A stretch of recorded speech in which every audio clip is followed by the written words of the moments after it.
महानगर हे विशेष बुलेटिन. या बुलेटिनमध्ये आपण जाणून घेणार आहोत शहरातल्या काही महत्त्वाच्या घडामोडी. बुलेटिनच्या सुरुवातीला लसीकरणाच्या संदर्भातली लसीकरणाच्या नोंदणी संदर्भातली एक महत्त्वाची बातमी आहे. येत्या 1 तारखेपासून 18 ते 45 वयोगटातील नागरिकांना लस दिली जाणार आहे आणि त्यासाठी आता नागरिकांना ऑनलाईन नोंदणी करावी लागणार आहे. उद्यापासून ही नोंदणी सुरू होते. कोविन प्लॅटफॉर्मवर ऑनलाईन नोंदणी करणं बंधनकारक आहे. कोविन ॲपवर रजिस्ट्रेशनला सुरुवात होणार आहे. 45 पेक्षा अधिक वयोगटातील अनेकांना वॉक इन सेवेचा लाभ घेता येणार आहे आणि आता तिसऱ्या टप्प्यात मात्र हा पर्याय बंद असणार आहे. नागरिकांना लस घेण्यासाठी केवळ ऑनलाईन पद्धतीत नोंदणी करता येईल. दरम्यान तिसऱ्या टप्प्यात केंद्रावर गर्दी रोखण्यासाठी प्रशासनाकडून प्रयत्न सुरू आहेत आणि त्यासाठी ऑनलाईन पद्धतीनं नोंदणी आवश्यक आहे. www.cowin.gov.in या वेबसाईटवरती जाऊन आपण ऑनलाईन नोंदणी करू शकता.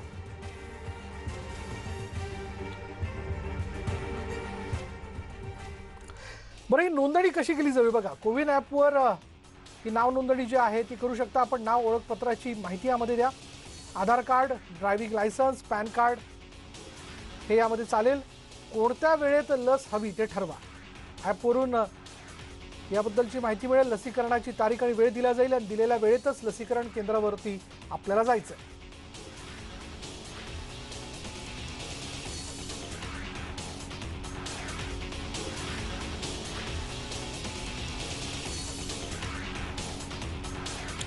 पण त्यात लस तुटवड्यावरून आरोप प्रत्यारोप जे ते केले जातात. लसीच्या कमी पुरवठ्याचा राज्याच्या वतीने आरोप करण्यात आला. केंद्र सरकारनं याबद्दलची आकडेवारी दिली, पण आकडेवारीत लसीचे डोस शिल्लक असल्याचा दावा करण्यात आला. जवळपास 9 लाख डोस शिल्लक असल्याचा दावा करण्यात आला. केंद्र विरुद्ध राज्य पुन्हा एकदा लसीच्या साठ्यावरनं आरोप प्रत्यारोप सुरू झाल्याचं आपण बघतोय. ते आमने सामने आलेत. तर या सगळ्या वादात कोणालाही पडायचं नाही. प्रत्येकाला अपेक्षा आहे की लवकरात लवकर आमचं लसीकरण केलं जावं. केंद्राच्या वतीने जी आकडेवारी देण्यात आली आहे त्यात जवळपास 9 लाख डोस शिल्लक असल्याचा दावा करण्यात आला. बोलूयात आमचे प्रतिनिधी सागर कुलकर्णी आपल्या बरोबर आहेत. सागर, केंद्राच्या वतीने जी आकडेवारी स्पष्ट करण्यात आली किंवा राज्य जे म्हणतंय की आम्हाला हवा तसा साठा दिला जात नाही, लसीचा तुटवडा आहे, नेमकं खरं काय समजायचं? लसीकरणाच्या मुद्द्यावरून राज्य सरकार केंद्र सरकारकडे बोट दाखवत आहे की राज्यामध्ये लस पुरेशी उपलब्ध नाही. यामुळे अनेक लसी केंद्र जे आहेत तिथे बंद करण्यात आलेले आहेत किंवा लस पुरेल का नाही अशी वारंवार शक्यता उपस्थित केली जाते. अर्थात यानंतरनं आता राज्य सरकारच्या विरोधातली नेमकी भूमिका काय, राज्य सरकार जे आकडेवारी देते त्याच्याबाबत खुलासा केंद्र सरकारच्या वतीने PIBची जी यंत्रणा आहे केंद्र सरकारची त्यांच्याकडनं करण्यात आलेली आहे. त्यांच्या प्रेस रिलीज जी काढण्यात आलेली आहे त्याच्यानुसार जो दावा आहे त्यानुसार 27 एप्रिल म्हणजे आजपर्यंत 9,23,000 डोस हे अद्यापही महाराष्ट्रामध्ये उपलब्ध आहेत, शिल्लक आहेत. अर्थात त्यानंतरनं पुढच्या 3 दिवसांमध्ये साधारणतः महाराष्ट्र आणि संपूर्ण देशामध्ये 80 लाख डोसेस सुद्धा उपलब्ध होतील असं सांगण्यात आलेलं आहे. जो राज्य सरकार दावा करतं की लस कमी पडेल, त्यामुळे अनेक ठिकाणी लस नाही आहेत, यामुळे लस केंद्रावर गर्दी दिसते, अनेकांना परत जावं लागतंय, हे दावे पूर्ण खोटे असल्याचं केंद्र सरकारच्या यंत्रणेचं मत आहे. त्यांचं मत आहे की मोठ्या प्रमाणामध्ये लस राज्यामध्ये देण्यात आलेली आहे आणि त्याची आकडेवारी सुद्धा केंद्र सरकारच्या वतीने जाहीर केलेली आहे. अर्थात जर आपण घेतलं तर आज 9,23,000 डोस हे शिल्लक आहेत आजच्या तारखेला. तर मग केंद्र सरकारवर आरोप का केले जातात असा एक प्रश्न उपस्थित होतोय. यामुळेच राज्य सरकार आणि केंद्र सरकार हे जे गेले काही दिवस लसीकरणाचा मुद्दा असेल, वॅक्सिनेशनचा मुद्दा तर आहे, ऑक्सिजनचा आहे मुद्दा, व्हेंटिलेटरचा मुद्दा आहे, रेमडेसिवीर इंजेक्शनचा मुद्दा आहे. यामुळे केंद्र सरकार राज्य सरकार एकमेकांवर आरोप प्रत्यारोप जे करत चाललेले आहेत ते खरं तर आताच्या या संकट कालावधीमध्ये अपेक्षित नाहीये. हे आरोप प्रत्यारोप थांबले पाहिजे. सर्वसामान्य माणसापर्यंत लस पोचायला हवी, रेमडेसिवीर पोचायला हवं, असे अनेक मुद्दे. जाऊयात विधान परिषदेचे विरोधी पक्षनेते प्रवीण दरेकर आपल्याबरोबर फोन लाईनवरती आहेत. प्रवीण दरेकरजी, मुद्दा यामध्ये एवढाच आहे की नेमकं खरं कोणाचं समजायचं. राज्य सरकार म्हणतंय की हवा तेवढा लसीचा साठा आम्हाला दिला जात नाही आणि केंद्र सरकारचं म्हणणं आहे की 9 लाख लस शिल्लक आहे. मला वाटतं जे खरं आहे तेच खरं समजलं पाहिजे. मी काय बोलतोय किंवा महाविकास आघाडीचे नेते मंत्री काय बोलतायत यापेक्षा राज्य सरकारकडे असलेली कागदपत्र डिलिव्हरीच्या संदर्भात, राज्य सरकारकडे रिसिव्हच्या संदर्भात दोन्ही कागदपत्र त्या ठिकाणी मागवून घ्यावी आणि त्याचा लेखाजोखा कागदपत्र राज्यातील जनतेसमोर आणावी. कारण अलीकडच्या 2-4 दिवसामध्ये राज्य सरकारचं राजकारण पुरतं उघडं झालेलं आहे. केंद्राच्या नावानं त्या ठिकाणी शॉर्टेज दाखवायचा, केंद्र दुर्लक्ष आहे अशा प्रकारचं चित्र खोटं उभं करायचं, हे 3-4 दिवस त्या ठिकाणी राज्यातील जनतेसमोर उघडं झालेलं आहे. आपण बघाल की मी अत्यंत विश्वासानं जबाबदारीनं बोलतो की मुंबईची केंद्र ज्या वेळेला बंद केली गेली लसीची, त्यावेळेला मुंबई महानगरपालिकेमध्ये साठा होता. हे माझं जाहीर विधान आहे. यासाठी माझी तयारी आहे चर्चेची. त्या ठिकाणी माहिती आपण घेऊ शकता. त्याच्यामुळे मला वाटतं अशा प्रकारचं दळभद्री राजकारण कोरोनाच्या संकटामध्ये कोणीच करणं योग्य नाही. आता आपण बघा की आपण एवढा साठा शिल्लक असताना आपण सांगताय की लस केंद्र कमी देतंय, लस केंद्र कमी देतंय.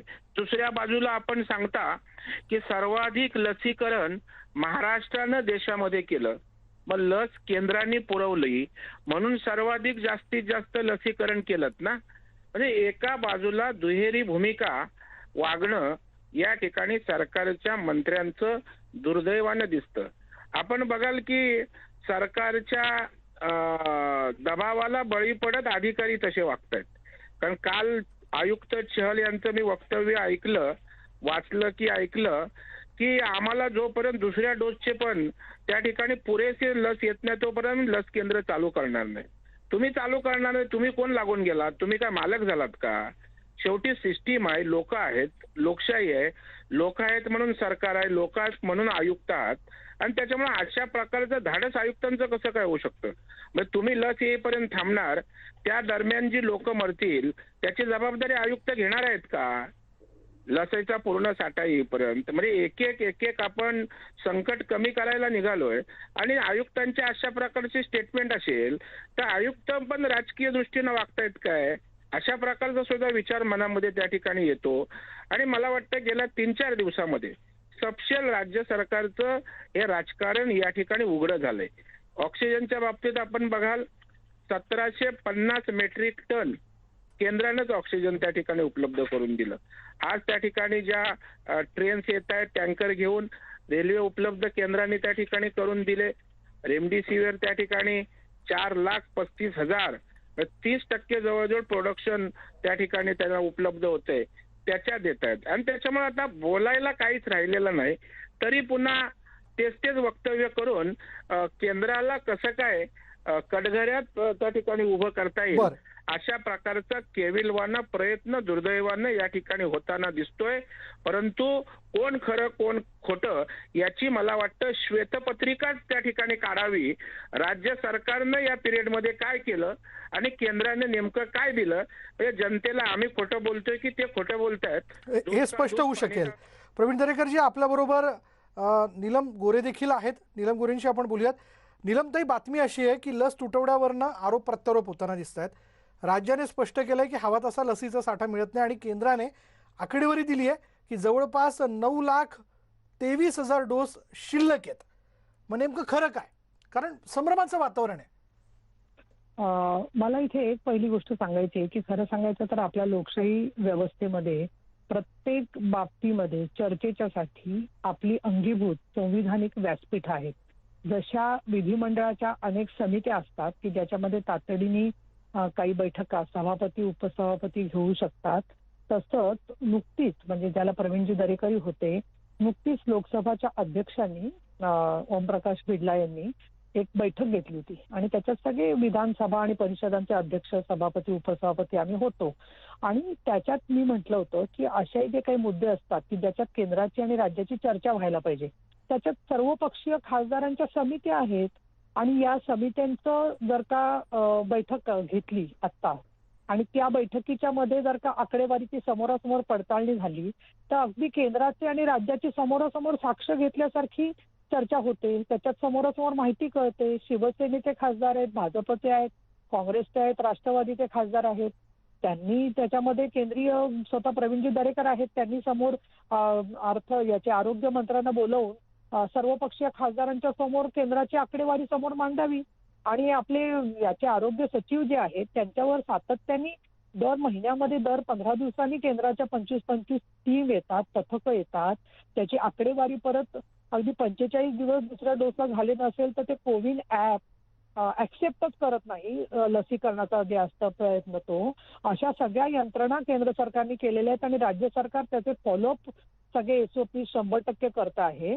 तर या चर्चेसाठी वर्तमानपत्र किंवा मीडियामधून चर्चा होऊ नये असं म्हणणार नाही मी, पण त्याचा दावा योग्य आहे का अयोग्य याच्याकडे जशी राज्याकडे यंत्रणा आहे तशी केंद्राकडे यंत्रणा आहे. आणि माझं तर विरोधी पक्षाला आवाहन आहे आणि आव्हान पण आहे, त्यांनी या पद्धतीने लोकसभेच्या खासदारांच्या समोर चर्चा ताबडतोब घडवण्याची विनंती करावी. ते होईल, समोरासमोर होऊन जाईल काय चर्चा आहे नाही ते. प्रवीण दरेकर, त्याच्यावरून जाहीर वादविवाद करायची गरज नाही असं मला माझं वाटतं. निलमताईंचं मी स्वागत करतो या आव्हानाच्या भूमिकेचं आणि मी नम्रपणे आव्हान त्यांचं स्वीकारतो. ताई, आपल्याच अध्यक्षतेखाली महाराष्ट्रातल्या सर्व पक्षाचा एक खासदार प्रतिनिधी, 2 विरोधी पक्ष नेते, केंद्राचा एक प्रतिनिधी आणि राज्य सरकारचा या ठिकाणी आरोग्य खात्याचा प्रतिनिधी आणि एक सांख्यिक असा प्रतिनिधी, असं करून एक समिती गठीत करा आपण मुख्यमंत्र्यांशी बोलून, आणि एक आठवड्याभरात केंद्रानं काय दिलं आणि महाराष्ट्राने काय त्या ठिकाणी केलं याचा लेखाजोखा जाऊ द्या राज्यातील जनतेसमोर. माझी तयारी आहे ताई, म्हणजे जर केंद्र खोटं बोलत असेल तर केंद्र त्या ठिकाणी जनतेच्या समोर येईल, किंवा राज्याला केंद्राचा साठा येऊन पण मुद्दाम जर कोण त्या ठिकाणी काही विसंवाद निर्माण करण्याचा प्रयत्न करत असेल तर तेही बाहेर येईल. मला वाटतं हा वाद म्हणून नाही, परंतु फॅक्ट कधीतरी लोकांसमोर येण्याची आवश्यकता आहे. म्हणजे या विषयावर पुन्हा काथ्याकूट किंवा चर्चा मंथन होणार नाही आणि मला वाटतं काम करायला जास्त वेळ मिळेल. आता आपण बघा की रोज प्रसार माध्यमांच्या माध्यमातून आपण केंद्र आणि राज्य याच्यावर जेवढा वेळ जर जातोय, एवढा उपाययोजना काय होत आहेत, कमतरता काय आहेत, त्या आणण्यासाठी काय करतोय, याच्यासाठी आम्ही लोक काय करतोय, याच्यावर मला वाटतं फार कमी वेळ जातो. तर तो विषय संपवण्यासाठी काही पाहिजे आम्ही पत्र देतो मुख्यमंत्र्यांना की उपसभापतींच्या अध्यक्षतेखाली, कारण आपण संवेदनशील आहात, आपण कधी कधी राजकीय अभिनिवेशाच्या पलीकडे जाऊन फॅक्च्युअल संवेदनशीलतेनं काम करतात. तर तुमच्याच अध्यक्षतेखाली अशा प्रकारची केंद्राच्या राज्याचा प्रतिनिधी आणि सर्वपक्षीय समावेश असलेला एक समिती नेमावी आणि त्याच्या माध्यमातून राज्य आणि केंद्राचा लेखाजोखा अधिकृतरित्या जनतेसमोर यावा. कारण आम्ही पत्र शेकडोच्या संख्येने देतोय, आम्हाला कुठल्याही प्रकारचं ना टास्क फोर्स उत्तर देत, ना आरोग्य विभाग उत्तर देत, की ना सरकार म्हणून उत्तर येत. डॉक्टर नीलम गोरेंना विचारूयात. निलमताईच्या संदर्भात संभ्रमित आहोत. बरं, डॉक्टर अशा प्रकारची चर्चा घडवण्यासाठी माझी तर कायम तयारी असते. माननीय मुख्यमंत्र्यांनी अनेक बैठका घेतलेल्या आहेत.